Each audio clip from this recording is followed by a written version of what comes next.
ಪುಣ್ಯದ ಬಾಜರ ಮಾಡಲು ಭವಕ ಬಂದು ನಿಂತಿ ಪಾಪ ಪುಣ್ಯಗಳ ಲೆಕ್ಕ ಹಾಕಿ ಮಾಡೋ ಭವದ ಸಂತಿ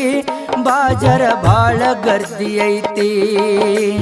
ಕಣ್ಣಿಗೆ ಕಂಡಿದ್ದು ಕೈ ಹಾಕಿ ತಿಂದು ಮಾಡ್ಕೋ ಬ್ಯಾಡ ವಾಂತಿ